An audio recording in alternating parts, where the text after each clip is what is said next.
This is video number 1.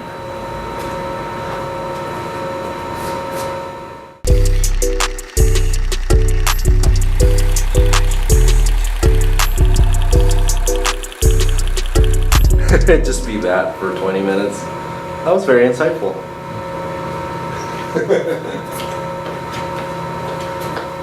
Yeah, the whole looking for someone to fill out spots to say how do you find that unicorn though? That'd be a good topic of Like, I was discussion. kind of thinking about just playing off of Facebook.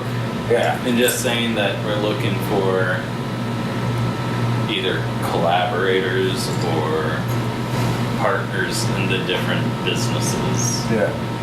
And then when we bring them in, we say, the doors are open to this, but the price is this. Yeah. That's true. Maybe that'll work. Because that's how I presented it to Alejandro. Is that, yeah, you're going to be working day to day doing this stuff. Right. But it opens up the door to a lot of other things. That's kind of the goal. Goals.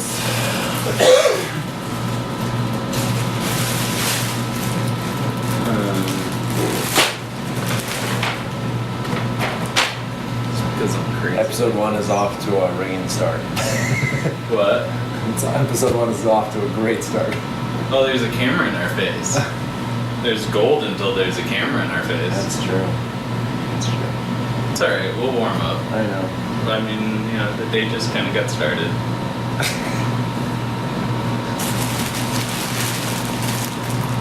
That's cool. I can start dancing. Just, yeah, like down the stairs or something. This is really what we do all day.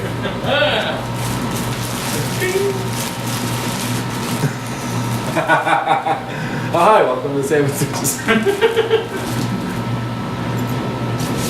You underestimate the sneakiness.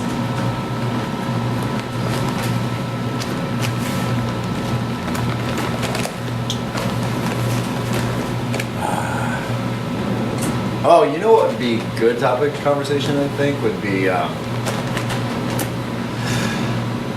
how do you get up in the morning and keep doing this when you've got nobody else above you that makes you do it? Because you're your own boss.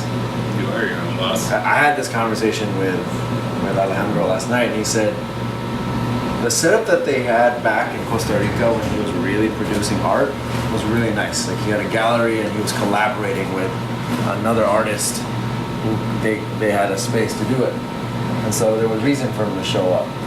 But now What were they creating for? just for art's sake.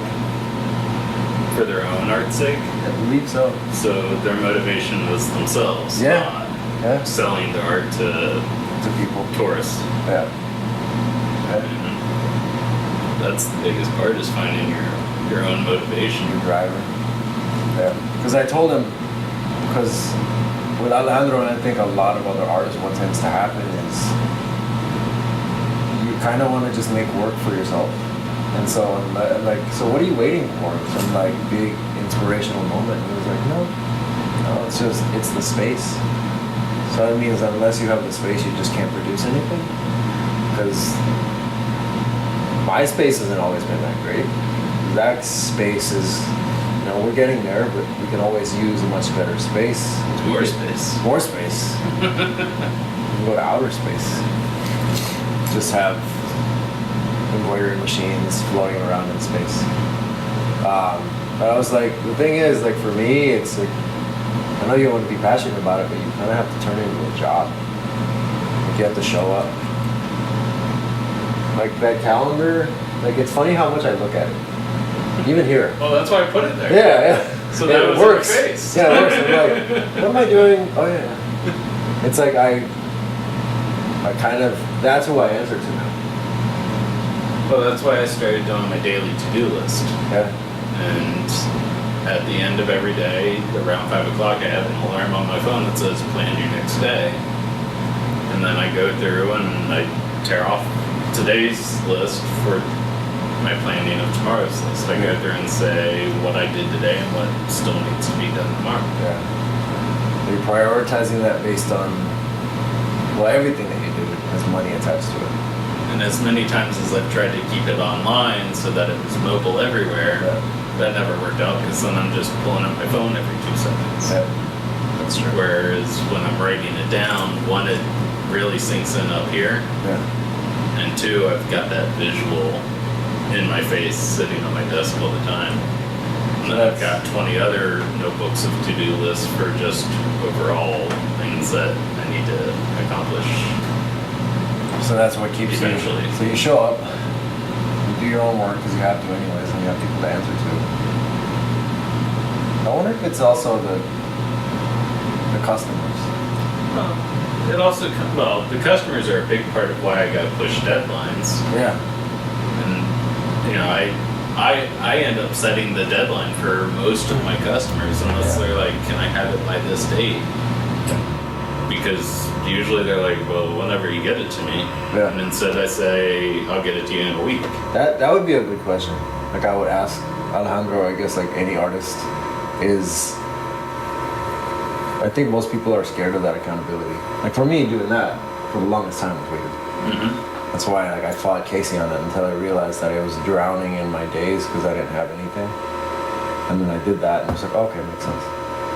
I mean, it gives you more structure. You're wandering around aimlessly till you have something to hold yourself accountable to.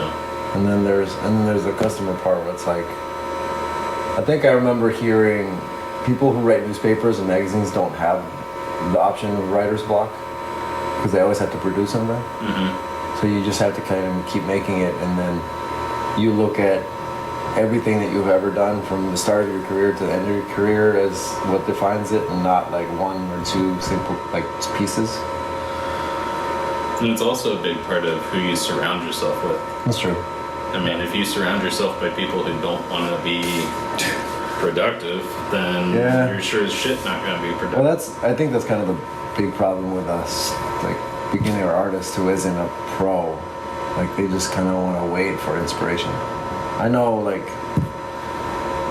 someone close to me at least, she feels that she always has to like let inspiration strike her.